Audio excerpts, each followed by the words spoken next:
ഞാനൊരു കഥ പറഞ്ഞതേട്ടാ. ഞാൻ കഥ പറയുകയെന്ന് വെച്ചാൽ എൻ്റെ കഥയിലെല്ലാം എൻ്റെ അച്ഛനായിരിക്കും, പിന്നെ എൻ്റെ അമ്മ ഉണ്ടായിരിക്കും, പിന്നെ എൻ്റെ ചേട്ടനുണ്ടായിരിക്കും, പിന്നെ എൻ്റെ മുടിയൻ കുട്ടി ഉണ്ടായിരിക്കും. ഇവരെ കുറിച്ചല്ലാതെ ഞാൻ വേറെ എന്ത് കഥ പറയാനാണ്? ഇവരല്ല എനിക്കെല്ലാം.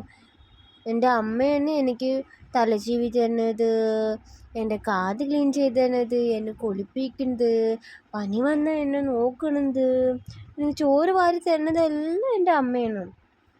എൻ്റെ അച്ഛൻ പിന്നെ വാക്യം കൊണ്ടുപോകും എന്നെ, പിന്നെ എനിക്ക് ഇഷ്ടമുള്ള ട്രീറ്റും എല്ലാം വാങ്ങിത്തരും. അങ്ങനെ ഒക്കെ ചെയ്തു തരും എൻ്റെ അച്ഛനും അമ്മയും. പിന്നെ ഞാനും എൻ്റെ ചേട്ടനും ചില സമയത്ത് നല്ല തല്ല് നടക്കും. അച്ഛനന്ന് ഞങ്ങളെ പൊതിരെ തല്ലും, നല്ല വേദന കിട്ടാ. പിന്നെ അച്ഛനെ വന്നിട്ട് നമ്മളോട് സോറി, കരയണ്ട, വികൃതി കാണിച്ചുകൊണ്ടല്ല അച്ഛൻ അടിച്ച് എന്നൊക്കെ പറയും. തല്ല് വരാനുള്ള മെയിൻ കാരണം എന്താണെന്നറിയോ? എൻ്റെ കുഞ്ഞനി മുടിയൻ കുട്ടി ഉണ്ടല്ലോ, മുടിയക്കുട്ടിയും ഞാനും തീരെ ചേരില്ല. ഞങ്ങൾ രണ്ടുപേരും തമ്മിൽ ചുമ്മാ അടുത്ത് കൂടെ പോയാലേ തല്ല് വരും.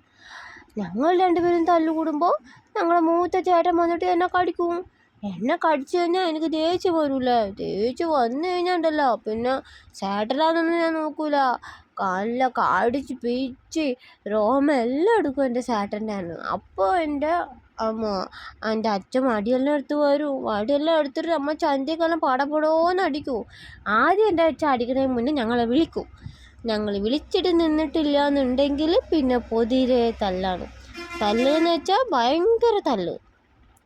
കഴിഞ്ഞ പ്രാവശ്യം ഞങ്ങൾ തല്ല് കൂടിയപ്പോൾ എൻ്റെ മേലിൻ്റെ കഴുത്ത്, എൻ്റെ ചെവി, എൻ്റെ തുടയിലെല്ലാം എൻ്റെ ചേട്ടൻ കടിച്ച് മുറിച്ച് വെച്ചിരുന്നു. ഞാൻ എന്ത് ചെയ്തു, ദേഷ്യത്തിൽ അവൻ്റെ കഴുത്തിൽ ഒറ്റ കടി കടിച്ചിട്ട് അതിൻ്റെ ആ കടി വിടാതെ പിടിച്ചിട്ട് നിലത്തിട്ട് നല്ല ചവിട്ട് കൊടുത്ത്.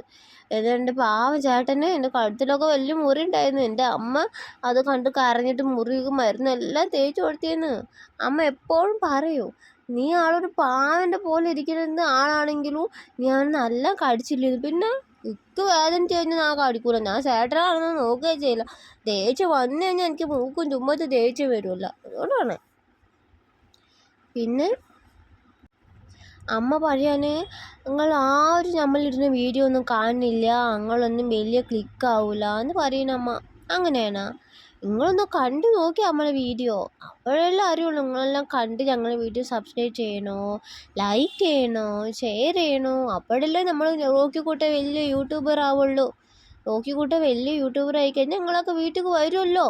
നിങ്ങളെന്നെ ചോറിക്കാൻ വിളിക്കൂലേ? ചോറെന്ന് പറഞ്ഞാലും ബിസ്ക്കറ്റ് പറഞ്ഞാലേ ഞാൻ ഓടി വരും, ആര് വിളിച്ചാലും ഓടിപ്പോവും.